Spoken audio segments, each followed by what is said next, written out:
Welcome to today's episodes of Relationships Turned On. Today's episode is really inspired by all the conversations I've been having lately around attachment styles. So my big question to you is your attachment style running the show? Let me be clear, a lot of times for a lot of couples, especially when we don't have awareness around it, they're definitely running the show. And so let me explain what that means. I know that probably doesn't make much sense to you right now, but there is 4 different attachment styles. They present and they play out very differently in relationships. So I want to go through the 4 with you, but then I also want to go through what you can do in a relationship to help calm those attachment styles, to help you relate better, to help you understand one another better. And now here's the key to this. I'm not a big believer in labeling anything. However, sometimes the shared language is useful because you have this language to communicate with one another. And so you don't have to explain the whole description. You just understand what it means by just 1 or 2 words. So that's where I find that useful. I don't find it useful ever to label anybody around anything, if that makes sense.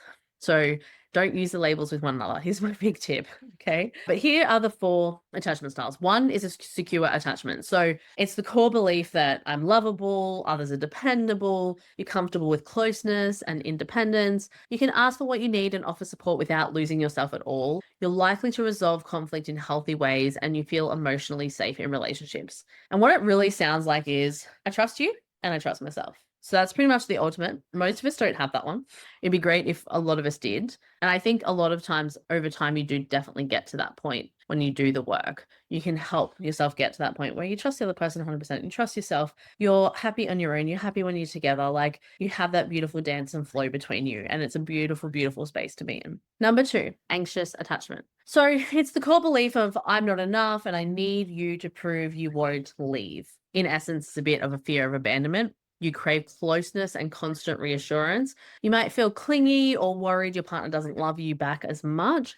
Conflict often feels threatening or scary because it triggers the fears of abandonment. So it sounds like, are we okay? Are you pulling away? Like, is everything all right? It's got that anxious energy about it. It really can come across a bit clingy, a bit needy, a bit but really what the person's trying to do is get reassurance. The person is trying to calm their nervous system to know, okay, everything's all right. You're not going anywhere. We are all good. Very important to know if your partner is anxious attachment style, there are specific ways that you can help combat some of this stuff, as well as the rest that you can definitely do different things to help really calm each other's nervous system, depending on what your attachment style is. So number 3 is avoidant attachment. So it's also called dismissive. So core belief is I can only rely on myself, like others are not to be trusted. You value independence and may feel smothered by too much closeness. Often you shut down, withdraw during conflict. Big emotions can feel too much or too overwhelming. And so what it really sounds like is I need space. I'll deal with it on my own. So sometimes these 2 people will get together, anxious attachment and anxious avoidant, and one person will want to keep talking. I want to fix it. I want to fix it. I want to make sure we're okay. This is the anxious attachment over here. And the other person, avoidant attachment, is like, no, I need space. I need to shut down. I need to process. I need time on my own. I need to I'll just sort this out over here in my own head. And these 2 people usually come together and one will be pursuing, one will be wanting to shut down and get away from the conflict. And this is usually the fight dynamic that we get a lot in romantic relationships. And if you don't know what to do, have the right skills in place, it can really be very tricky to navigate. So number 4, disorganized attachment. So it's also called fearful avoidant. So the core belief is I want love, but I don't feel safe trusting it. So it's a mix of anxious and avoidant tendencies together that crave closeness but fears it too. So wants closeness, but sometimes it gets too close. And it's too scary to be that close. They may have experienced trauma, neglect, or inconsistent caregiving as a child or in adolescence. Relationships can feel like a push-pull roller coaster. It sounds like come close, and then it's like, oh wait, don't hurt me. Like you're too close, you'll hurt me, sort of thing.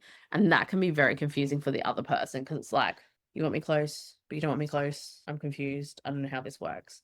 And so you will be one of the 4 attachment styles. And it's really important to figure out which one you are and which one your partner is, and then what you can do to move through it. So here are my top 5 tips on how to actually work through this. And the thing is, once you know what they are, you really can do something constructive together as a couple to help you work through this. So number 1, name the pattern, not the person. So instead of saying you're avoidant or you're anxious, say things like, oh, I notice one of us kind of tends to seek closeness while the other pulls away and it gets intense intense. So it removes blame and invites curiosity over defensiveness. Don't label each other anything, which is kind of one of my points in the very beginning. Labeling doesn't go well. Number 2, balance reassurance and space. So sometimes the anxious partner thrives on emotional closeness while the avoidant partner needs breathing room. So you can have a rhythm that really honors both.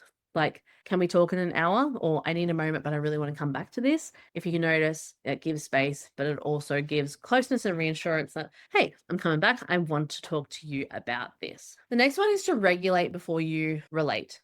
So when attachment systems get activated, logic completely flies out the window.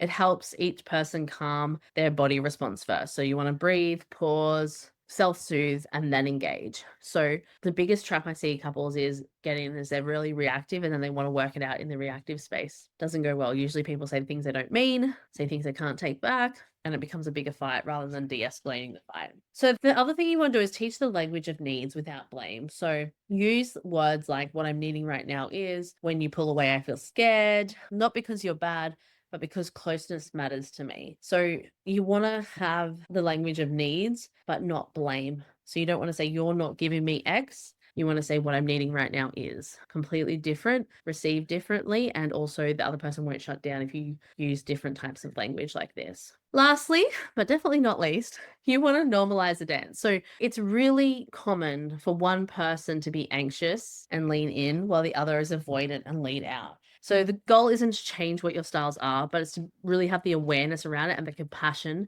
for each other. And then you can create specific things that help each other de-escalate given your attachment styles. So again, I want to reiterate, it's not about changing your partner or changing yourself or changing the style you have. It's about working within them to create that safety, that trust, that reassurance that means you can easily navigate this, de-escalate things, and understand where the other person's coming from. When you know one person has a fear of abandonment, or when you know one person has dealt with everything in their life by shutting down, by avoiding conflict, by moving away, you can have more empathy, compassion, and understanding for them and go, that's just how they're operating in that moment because they are triggered, because they're in fight and flight, because we've just had something happen. It's okay.